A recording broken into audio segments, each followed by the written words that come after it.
Sosok Putri Balkis, ibu rumah tangga di Depok, Jawa Barat yang menjadi korban kekerasan dalam rumah tangga, tengah menjadi sorotan. Pasalnya, dengan kondisi luka-luka di sebagian tubuhnya, ibu 3 anak ini justru ditetapkan sebagai tersangka dan harus menjalani penahanan. Kasus ini bermula ketika Putri Balkis melaporkan suaminya ke pihak kepolisian. Kemudian, sang suami juga melaporkan Putri Balkis, namun Putri Balkis justru yang ditahan. Sementara sang suami yang juga sudah berstatus tersangka tidak ditahan dengan alasan kesehatan. Kasus ini kemudian menjadi viral hingga akhirnya polisi memberikan penangguhan penahanan pada Balkis pada Rabu malam kemarin. Balkis sempat menolak kembali ke rumah lantaran alasan keamanan, namun akhirnya memutuskan pulang ke rumahnya. Pada saat mau kita tahan, ternyata Putri sakit, sehingga kita bawa ke rumah sakit, dan kemudian kita periksa besok pagi akan kita pulangkan ya. Jadi kondisinya masih di dalam ruangan penyidik ya. Kemudian karena viral, paginya kita putuskan dikeluarkan, namun Bu Putri dan keluarga sepakat untuk tidak mau keluar ya. Tidak ada permohonan penangguhan, sepakat untuk ingin di Polres saja dengan alasan keamanan katanya. Ya, namun Pak Kapolres memutuskan ini alasan kesehatan, alasan kemanusiaan. Pak Kapolres memutuskan untuk Bu Putri bisa keluar dari Polres, ya, untuk kembali ke rumah, ketemu anak-anak, ya. Jadi tidak ada penahanan di Polres, demikian. Viralnya kasus kekerasan dalam rumah tangga ini membuat Irjen Pol Karyoto, Kapolda Metro Jaya turun tangan. Kamis pagi tadi, Kapolda Metro Jaya mendatangi Mapolres Depok untuk mengecek langsung penanganan perkara kekerasan dalam rumah tangga yang dialami Putri Balkis.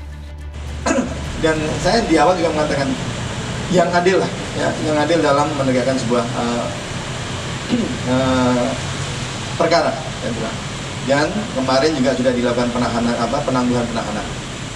Ya, penangguhan penahanan artinya di kedua belah pihak, sementara antara suami yang melaporkan istri dan istri melaporkan suami sama-sama tidak ditahan.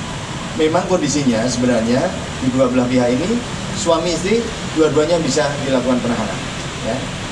Karena kita semangatnya adalah keutuhan rumah tangga dan keluarga, kami menghimbau nanti pada saat suami karena melakukan pengobatan akibat kekerasan yang dilakukan istri, ada hal-hal yang perlu dilakukan pengobatan. Lantas, mengapa kasus kekerasan dalam rumah tangga yang dialami Putri Balkis justru cenderung merugikannya? Padahal Balkis menjadi korban dan kerap menerima kekerasan dari suaminya. Seperti apa restoratif justice akan diterapkan dalam permasalahan ini? Dari Depok, Jawa Barat, Parulian Panggabean, Meli Kasna, TV One mengabarkan.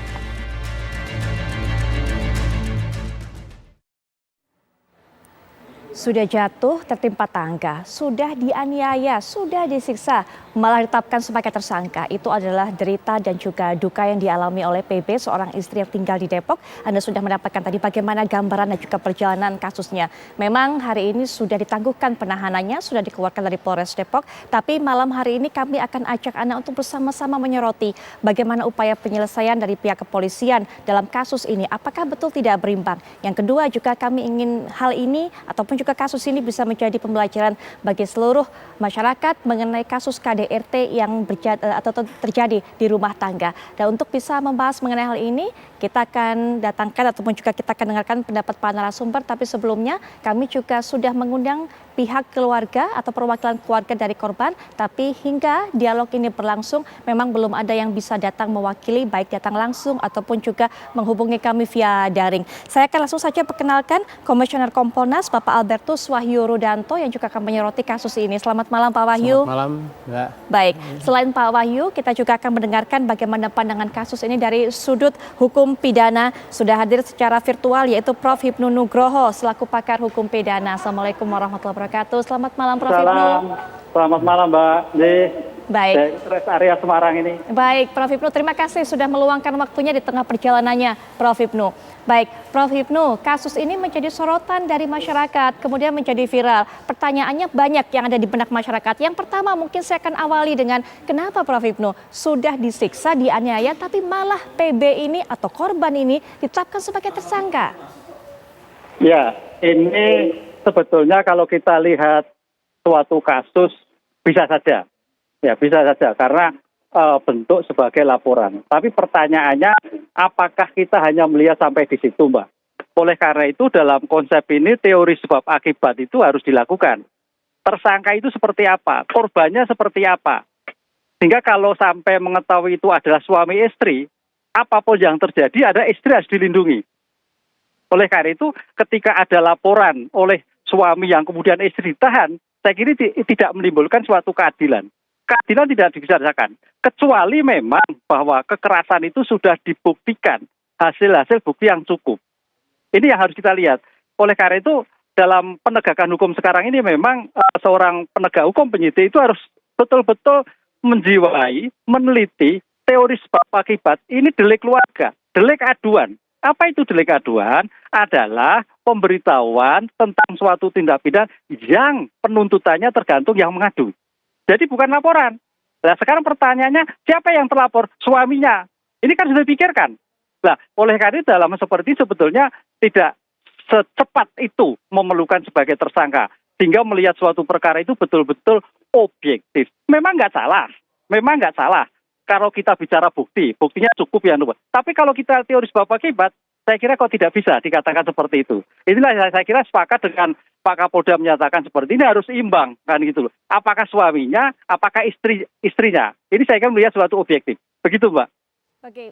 Bagaimana dengan dasar kemudian salah satu yang menjadi alasan pihak kepolisian karena pihak korban ini atau yang kita sebut ini PB ini, istrinya ini juga melakukan penganiayaan atau setidaknya dinilai melakukan penganiayaan terhadap suaminya, Prof. Hipnu? Penganiayaan tersebut kita harus lihat sebagai bentuk penganiayaan berat atau ringan. Harus ada visum, Mbak. Bukti petunjuk, bukti pendukung sebagai bentuk penganiayaan seperti apa. Kalau itu memang penganiayaan berat yang membahayakan orang, oke lah. Tapi kalau kita lihat di dalam pasal 949 sebagai bentuk alas pemaaf, seandainya si ibu ini dalam kondisi yang terpaksa, sangat membahayakan sebagai penghormatan sebagai perempuan, bisa juga. Tapi pertanyaannya, nanti Mbak, kalau seandainya si ibu ini ternyata juga punya kemampuan, dan saya melihatnya ini punya kemampuan untuk bela diri katakanlah, sampai memegang sesuatu yang itu juga membahayakan. Nah, ini juga kita lihat. Kalau itu memang betul, ya polisi tidak salah. Artinya secara normatif tidak salah. Cuman ini karena sebagai suami istri, penyelesaian-penyelesaian di antara dalam selesaikan berdasarkan teori sebab akibat. Begitu. Artinya mungkin Prof. Hipnu juga menyoroti kalau kasus ini tidak menjadi viral di kalangan masyarakat, kalau adik dari si istri tidak kemudian mengepost di media sosial, mungkin pihak kepolisian juga akan masih menyoroti kasus ini, menyelesaikan kasus ini dengan tidak berimbang, dengan tidak ada keadilan. Begitu ya Prof. Hipnu? Ya, pasti. Inilah kejernihan seorang penyidik di era sekarang itu betul-betul mempunyai harus kepekaan yang tinggi. Bagaimana legal standing pelapor, bagaimana konstruksi pelapor, bagaimana konstruksi pengadu. Ini harus jelas. Sehingga kalau kita hanya mendasarkan bukti tanpa melihat sebab di belakangnya, saya kira itu memang suatu yang kering sekali. Oleh karena itu alasan-alasan suatu peristiwa hukum sebelumnya harus dipelajari. Sehingga jangan sampai secepat itu menentukan sebagai tersangka. Inilah yang saya kira Pak Kapolri menyatakan sebagai bentuk presisi dalam penyelesaian hukum itu seperti itu. Baik, mengapa sampai secepat itu Pak Wahyu ditetapkan sebagai tersangka? Dan tadi juga dikatakan oleh Prof. Hipnu, ini kemudian dipertanyakan bagaimana ketelitian dari pihak penyidik dalam kasus ini, bagaimana observasi penuh dilakukan dalam kasus ini. Ya. Terima kasih Mbak Putri, Prof. Hipnu yang terhormat. Jadi kami Komisioner Kompolnas tadi sempat diskusi tidak resmi tapi membahas soal ini. Terus terang saja posisi kepentingan Kompolnas terhadap kasus ini kan kemudian orang menyoroti kinerja polisi dari penyidikan yang tidak responsif dan tidak sensitif gender dan sebagainya. Dan saya kira ini pembelajaran yang sangat baik agar jangan terulang lagi kejadian ini sampai viral. Karena kalau kita lihat sebetulnya kita lihat secara makro dulu ya, Ya. bahwa ini kan kasus tadi diberikan Prof. Vino delik aduan dan KDRT. Betul. Dalam kasus-kasus KDRT itu mayoritas perempuan itu malu untuk melaporkan dan tidak melaporkan. Sehingga kalau sampai dia melaporkan itu pasti sudah pada puncak ini ya, puncak kejengkelan atau apanya lah. Ya, puncak amarahnya mungkin. ya. Atau mungkin sudah sangat tersisa. Sangat tersisa Fisik karena dan batinnya. karena konsekuensi dari dia melaporkan itu aib keluarga terbuka. Oke. Itu yang ditakuti. Yang menjadi masalah di dalam kasus di Depok ini, istri melaporkan, suami melaporkan, kedua-dua dijadikan tersangka. Betul. Tadi kami diskusi begini di Komponas, Badan Komponas, mengapa tidak ada upaya mediasi atau bagaimana merujukkan, karena semangat KDRT itu sebetulnya kan keutuhan keluarga. Sudah pernah kabarnya Pak? Memang disebutkan dipanggil nggak datang. Betul. Ya, kemudian tapi kan begini, ini kan bukan kasus dalam arti kasus kriminal seperti orang merampok dan sebagainya. Ini kan konflik keluarga kan, konflik keluarga. Jadi sebetulnya harus ada effort juga dari penyidik. Jadi menurut kami sensitifnya penyidik itu bukan sekedar tadi Prof. Ibnu dari sisi norma-norma yang ada, lalu pasal-pasal, tapi juga sensitif bagaimana merasakan empatinya kalau dia juga sebagai keluarga itu. Jadi effort untuk mengapa dia nggak mau datang, itu ya harus ada effort ke sana. Ini memang konsekuensi polisi saat ini, dan kasus ini kan ketika viral kemudian seperti ini keputusannya kan jadi nggak elok dilihat oleh publik. Jadi kemudian yang mungkin saya perlu menambahkan komentar, ini kan kemudian kan ditarik ke Polda. Tadi Kapolda begitu. Menurut kami ini Kompolnas, janganlah semua masalah dikit-dikit ditarik di Polda. Nah, mungkin saya akan berhenti sampai di poin itu terlebih dahulu, Pak Wahyu. Kenapa kemudian jangan semua masalah dikit-dikit tarik di Polda? Tapi sambil kita saksikan juga di layar kaca, pemirsa, kita tayangkan tadi bagaimana kondisi dari PB, bagaimana bentuk penganiayaannya yang memang sudah sempat saya sampaikan di awal. PB ini didorong, kemudian dipukul, bahkan matanya sampai ditaburi bubuk cabai. Menurut keterangan dari pihak ayah dari PB yang juga diberitakan kepada media bahwa ini bukan pertama kalinya suami dari PB melakukan hal seperti ini atau penyiksaan seperti ini. Sudah sering dilakukan kabarnya, tapi ketika kemudian ayah ini ditanya sejak tahun berapa, memang masih belum bisa memberikan jawaban secara pasti. Tapi ini sudah berulang kali. Bahkan menurut keterangan dari ayah PB yang disampaikan juga ke media bahwa anaknya ini sempat bercerita bahwa rambutnya ini sempat ditarik sampai kemudian ada kebotakan di rambutnya. Ya, kita akan juga lihat pernyataan dari pihak keluarga dari korban.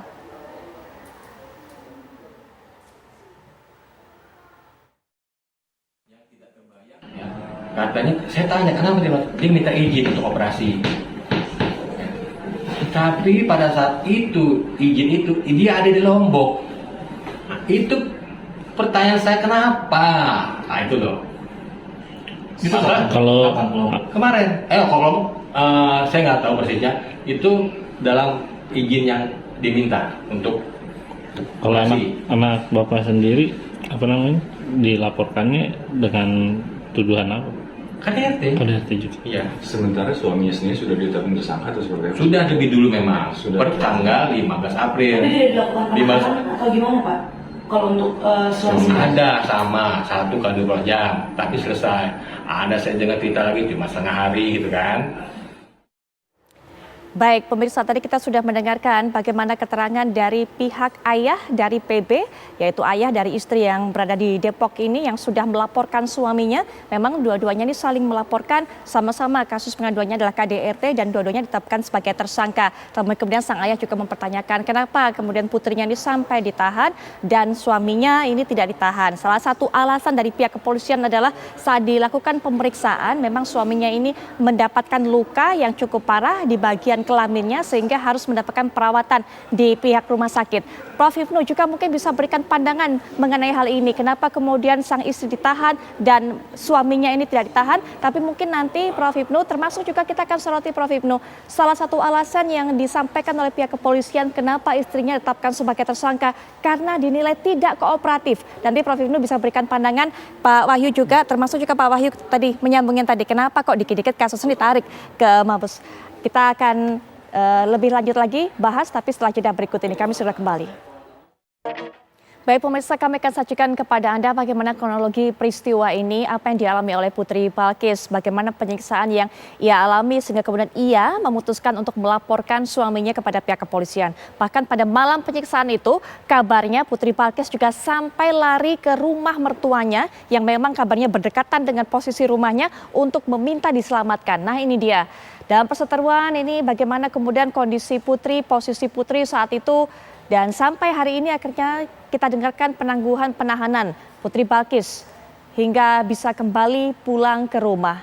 Dan juga kasus ini dilimpahkan ke Polda Metro Jaya.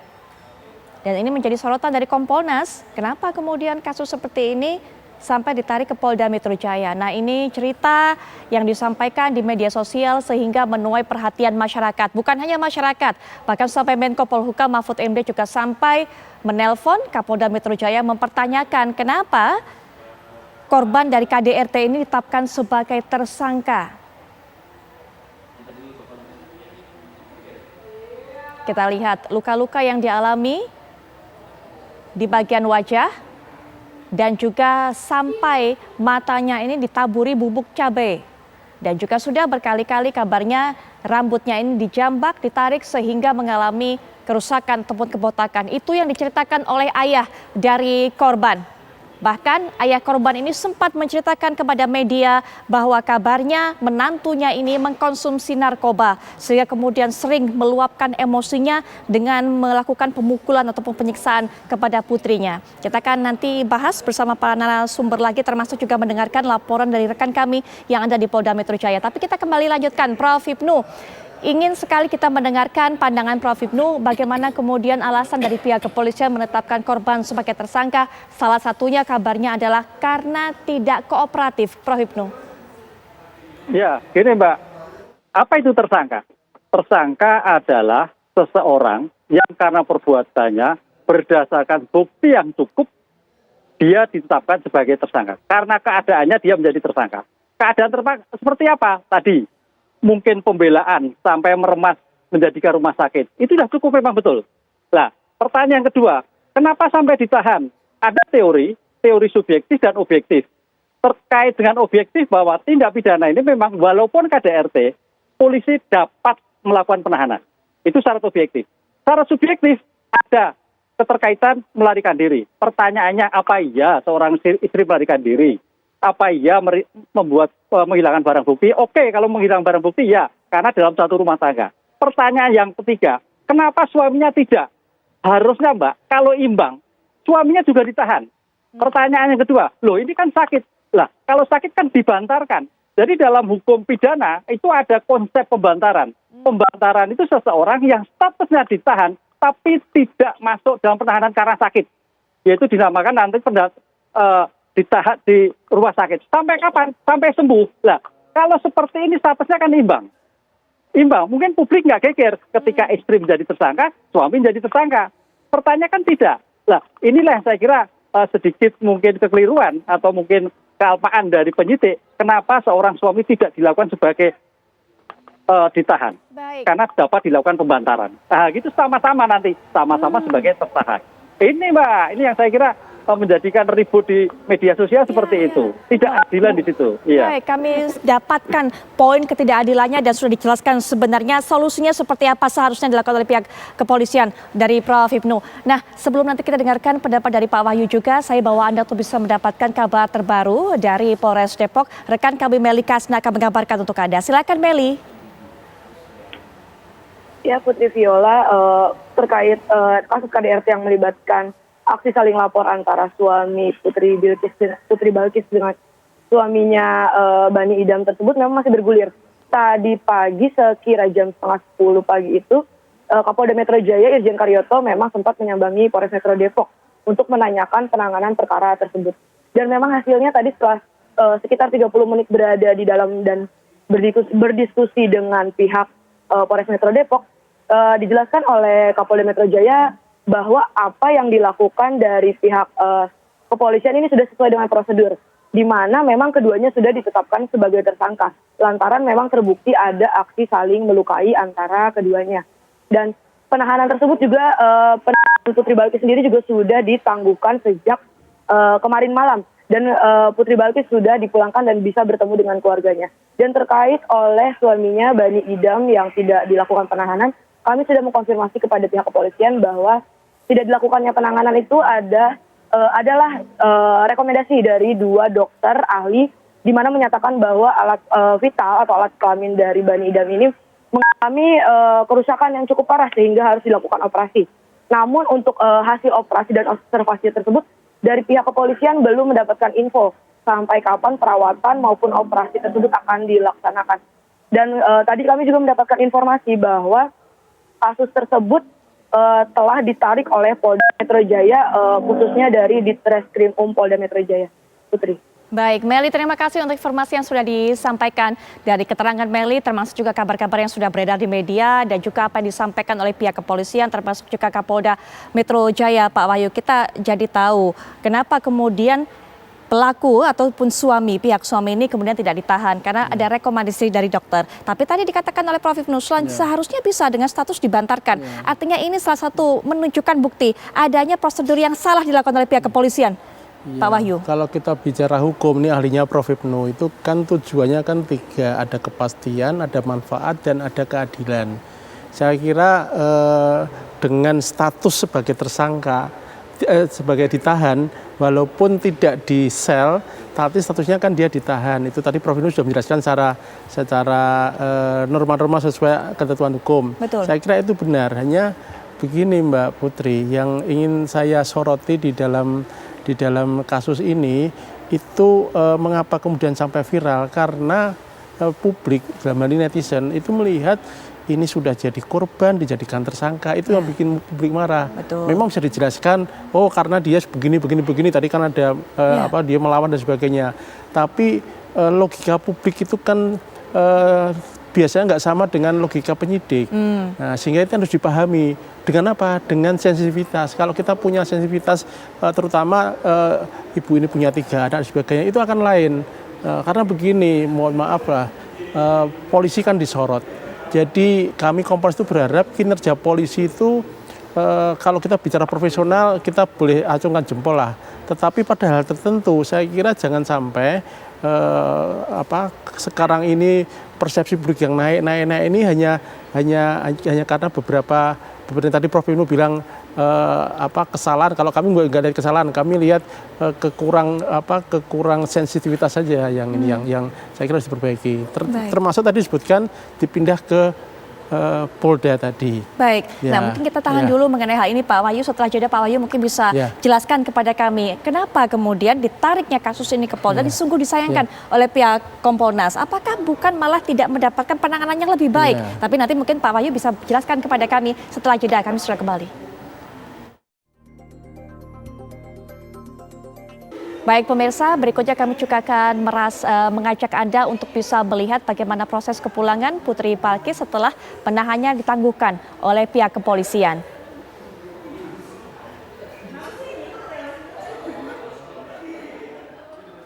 Baik, kami juga nanti akan tayangkan. Nah, ini dia bagaimana sambutan dari putra-putrinya, anak-anak tercinta yang begitu merindukan kehadiran ibunya langsung memeluk Putri Balkis. Saya tidak bisa berkata-kata melihat momen ini Pak Wahyu. Saya hanya bisa, saya bayangkan apa yang dirasakan oleh keduanya. Dari pihak anak maupun dari pihak ibu atau dari pihak Putri Balkisnya ini. Penderitaan yang dia alami selama dilakukan proses penahanan. Anak-anaknya juga sering Pak Wahyu menjadi saksi mata dari apa yang dilakukan oleh suaminya, penyiksaan ini kepada istrinya Pak Wahyu. Ini kita lihat kembali. Betul-betul menguras emosi kita, menguras air mata kita, bisa melihatnya kerinduan seorang ibu dan kerinduan anak-anaknya untuk bisa berkumpul bersama. Ketika kemudian ayahnya juga tidak bisa memberikan perlindungan kepada anak istrinya, memang ibu yang bisa berperan memberikan perlindungan kepada anak-anaknya. Pak Wahyu bagaimana melihat gambar tadi? Iya, ini semakin menguatkan statement kami bahwa empati itu harus selalu dibangun ketika kita menangani suatu masalah. Ya, kalau kita hanya berdasarkan norma-norma yang positif saja, ya secara objektif begini, secara subjektif begini, ya putusan seperti itu. Tapi kalau empati dipergunakan, saya kira pasti ada effort, ada upaya-upaya untuk kemudian tidak viral seperti ini. Karena begini Mbak, tadi saya ingin menegaskan, begitu viral lalu Kapolda datang, itu kami Komponas sangat apresiasi. Artinya Kapolda sangat respon, dan dengan datang beliau kan akan lebih tahu lebih dalam, kan bisa lebih detail menerima data itu. Tetapi ketika kemudian ini ditarik dan disampaikan ke Polda, kesannya seperti Polres ini nggak mampu. Memang saya sudah komunikasi dengan Kapolres, dengan beberapa teman di Polda, alasannya karena di Polda ada Subsatker Renata. Kemudian agar lebih komprehensif karena banyak ahli di Polda. Tapi kan sebetulnya bisa dengan supervisi, ya, dengan pendampingan. Karena begini, Polresnya harus dikuatkan, dan kasus seperti ini sebetulnya terus terang saja banyak Mbak. Hanya ini terekspos saja ke publik. Tapi yang namanya konflik keluarga ini kan banyak. Dan tadi semangat konflik keluarga itu adalah bagaimana melalui restorasi justice, melalui mediasi, keutuhan keluarga itu dibangun. Memang tadi gambar tadi menunjukkan mungkin bapak ini terlalu dalam tanda petik kejam ya. Tetapi kan bapak ini kan juga anak-anak ini anak kandungnya bapak ini. Dia kan dari darahnya bapak ini sehingga prinsip untuk bagaimana membangun keutuhan keluarga itu kan harus juga menjadi sesuatu yang harus kita idealkan. Jangan kemudian kita, oh ini hukum, karena kamu melanggar ini salah, ini ada pasalnya, kan harus begitu. Itu yang kami harapkan, sehingga kemudian ini polisi juga harus dikuatkan dengan Polres ini kan harus semakin dikuatkan dengan kepercayaan diri bahwa persoalan ini bisa kita atasi lah. Nah, itu saya kira itu menjadi sangat penting untuk kita semua. Pembelajaran ini, pembelajaran kasusnya, pembelajaran proses pendidikannya, termasuk pembelajaran penanganan ini semua, termasuk bagaimana mengelola, bagaimana publik merespon. Saya kira ini menjadi poin-poin yang sangat berharga, yang bisa menjadi kamus untuk kita jangan diulang lagi. Bukan hanya masyarakat yang belajar dari kasus ini, bukan hanya para korban KDRT, tapi juga pihak kepolisian belajar bagaimana penanganan yang maksimal dan tepat dalam kasus KDRT ini. Prof Hipnu, kembali lagi Prof Hipnu, ada upaya restoratif justice yang ditawarkan oleh pihak kepolisian dan juga dari pihak suami. Tapi Prof Hipnu, kalau kita melihat betul ini memang konflik KDRT, konflik keluarga, tapi dengan penganiayaan seperti itu yang dilakukan kepada pihak istri ini, apakah memang masih layak upaya restoratif justice itu dikedepankan, Prof Hipnu? Dalam hal masih bisa dilakukan suatu perdamaian, masih bisa. Karena ini semua adalah tergantung satu pihak istri, keluarga istri. Jadi konsep restoratif justice itu bukan hanya pemilihan korban, tapi juga adalah pemulihan keadaan sosial rumah tangga, lingkungan. Seandainya keluarga besar dari Bu Balkis bisa menerima, keluarga Pak Balkis bisa menerima, itu oke. Karena konsep restoratif justice itu adalah ke depan justice of omnium, bahwa keadilan itu di mana-mana. Dengan demikian, konsep kedamaian di antara keluarga, konsep kedamaian dalam lingkungan keluarga bisa terpenuhi. Kalau itu bisa terpenuhi, bisa. Karena konsep restoratif itu dalam kejahatan apapun bisa, Mbak. Nah, pertanyaannya, ketika dua orang itu tidak bisa, apalagi keluarga tidak bisa, ya saya kira sulit. Sekarang pertanyaannya, bagaimana seorang penyidik menjadikan mediator terhadap para pihak bapak dan ibu yang bersangkutan. Kalau itu bisa diterima, keluarga besar menerima, insya Allah bisa. Tapi kalau tidak, ya tidak bisa. Kuncinya adalah kedua pihak. Karena ini, saya dulu pernah penelitian, penyelesaian non-litigasi dalam sistem peradilan pidana. Kasus seperti ini memang bisa, tapi ada juga yang tidak bisa.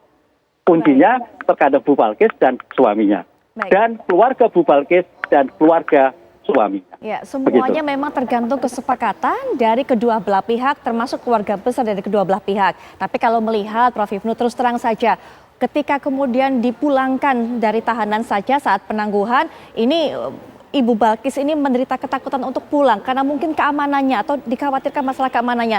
Sepertinya juga untuk menuju restoratif justice tipis peluangnya, Prof Hipnu.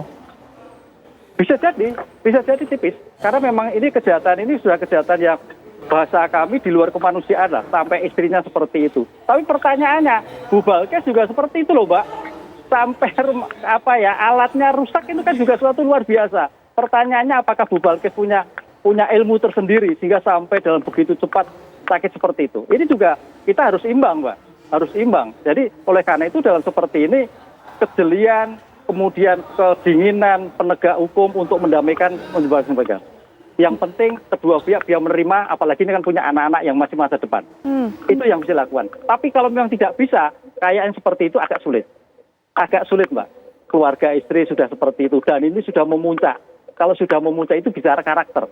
Maaf, mungkin karakter suaminya sudah suhu pendek, bisa jadi. Sehingga sulit untuk diteruskan. Sehingga dalam seperti ini ya penyelesaian pidana. Itu yang terjadi. Makanya kita harus melihat secara detail tidak hanya kasusnya, tapi pada bagaimana pendekatan psikologis, pendekatan kejiwaan. Masih bisa diperbaiki atau tidak. Sebab kalau tidak, kasihan pada Bu Balkis. Baik.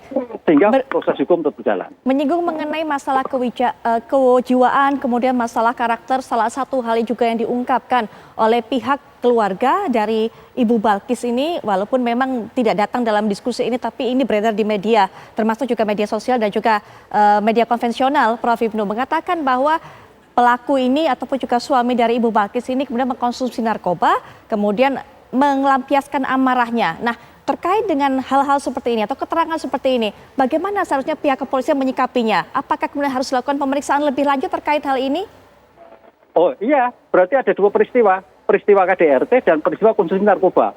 Tes dulu tes narkobanya, sehingga kalau yang terjadi narkobanya itu yang dijalankan, bukan masalah KDRT-nya. Sepanjang masih bisa dilakukan perdamaian di antara pihak.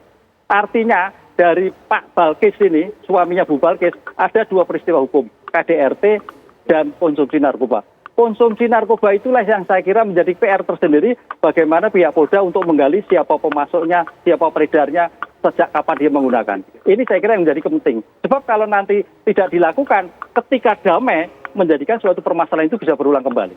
Ini yang harus diperhatikan secara komprehensif, baik perilaku maupun perilaku suaminya di dalam kehidupan masyarakat. Pak Wahyu, ada kemungkinan ternyata untuk bisa kasus ini ternyata mengarahkan kepada terbukanya peluang kasus kriminal baru atau kasus pidana baru? Penyidik, dalam ini polisi tentu harus mengolah semua informasi yang masuk. Saya setuju itu. Artinya kalau ada atau tindak pidana lain, tentu harus juga diusut, tidak berarti kemudian dimaafkan ya gara-gara sudah damai. Saya setuju itu. Tetapi kita ini tadi kan soroti kan soal konflik keluarganya. Betul. Ya, sehingga tadi betul Prof. Ibnu ini kan dua hal yang berbeda. Ya. Dan kalau narkoba hukumannya sudah jelas lah. Artinya narkoba itu nggak bisa di RJ, nggak bisa di restorasi justice. Tapi kalau konflik ini kan bisa. Jadi ini saya kira dua hal yang harus kita lihat secara komprehensif. Tapi ini pelajaran berharga bagi kita semua. Dan kita juga harus paham juga kasus KDRT seperti ini banyak, Mbak, nggak hanya ini, dan banyak yang nggak mau lapor karena takut aib keluarga terbongkar, karena sekarang semua masyarakat publik tahu aib di keluarga itu, dan itu untung anak-anaknya masih kecil, anaknya sudah besar kan kasihan juga. Itu yang kami hindari. Ini memang dinamika kehidupan sekarang seperti itu. Polisi tentu sekarang ini tantangannya semakin berat, tuntutannya semakin berat. Tadi disebut Prof. Ibnu, kalau bisa menjadi mediator akan sangat bagus. Baik. Kalau sudah tidak bisa ya sudah, memang nggak bisa dilakukan. Tetapi upaya-upaya untuk menjadikan semangat undang-undang KDRT bahwa yang utama adalah keutuhan keluarga, itu yang harus saya kira harus diutamakan. Baik, ya. Kasus kasus KDRT ini bisa menimpa, bisa terjadi pada siapa saja, bukan hanya pada masyarakat biasa saja. Kalangan artis juga sempat mendapatkan kasus KDRT dan juga di blow up kasusnya di media. Kita akan lihat beberapa kasus KDRT yang dialami oleh selebritis dan juga upaya penyelesaiannya. Inilah dia deretan publik figur yang mengalami kekerasan dalam rumah tangga dan berujung pidana. Cita Permata dan aktor Egy John. Cita divonis 6 bulan penjara dalam kasus KDRT terhadap suaminya Egy John. Cita menyiram minyak panas dan menusuk Egy John. Dalam kasus ini kita juga bisa pelajari bahwa pelaku KDRT memang bukan hanya pria, bukan hanya pihak suami, tapi ada kemungkinan juga pihak istri, pihak wanita bisa menjadi penyebab atau bisa menjadi pelaku dalam kasus ini. Nah, ini Askara Parasade dan penyanyi Nindi Ayunda. Askara divonis 2 bulan penjara dalam kasus KDRT yang dialami oleh istrinya Nindi Ayunda. Vonis yang ringan tentunya 2 bulan penjara. Berikutnya kita lihat kasus ini menimpa kepada selebritis siapa yang menjadi sorotan. Nah, ini betul-betul menjadi sorotan pada saat itu, bahkan juga menuai kemarahan dari publik.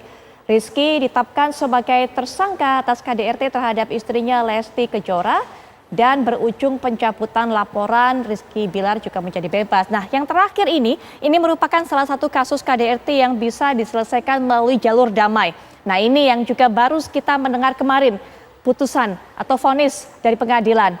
Ferry Irawan divonis 1 tahun penjara setelah melakukan KDRT terhadap istrinya Vena Melinda yang pada saat itu dilakukan di luar kota saat Vena Melinda ini sedang melakukan kegiatan di daerah konstituennya. Baik, pernyataan penutup mungkin Prof. Hipnu apa yang bisa dilakukan oleh pihak kepolisian Prof. Hipnu untuk bisa menyelesaikan kasus ini betul-betul pada tempatnya, pada porsinya secara adil, termasuk juga menanggapi ataupun juga memuaskan keadilan yang dituntut oleh pihak masyarakat. Prof. Hipnu. Ya, tadi betul Pak Wahyu, jadi sekarang Polri harus mempunyai suatu atensi, kepekaan bagaimana kasus KDRT itu karena delik aduan. Kalau toh pun memang sampai pada proses Mbak, kita damaikan. Itu. Jadi kalau misalkan berdiri, ini sulit restoratif justice, ya sudah jalan. Tapi begitu sampai pada jalan tertentu, ini kan delik aduan, dicabut kembali. Oleh karena itu bagian proses hukum, itu bagian proses pembelajaran di antara para pihak. Sehingga ketika merasakan proses hukum, diperiksa yang akunnya kemudian sampaikan kejaksaan, bisa dicabut sepanjang masih dalam waktu sebelum 6 bulan. Ini yang saya kira menarik di dalam seseorang ketika kesulitan untuk melakukan suatu perdamaian. Memang perdamaian sebagai bentuk mediasi penal, ini suatu yang dikembangkan di Indonesia. Lagi-lagi, apakah bisa ditemukan atau tidak? Karena kedepannya memang tantangan seorang penegak hukum, bagaimana pemidanan itu bersifat restoratif, bukan lagi retributif. Apalagi restoratif namanya justice. Tadi saya katakan, justice of omnium. Keadilan itu ada di mana-mana.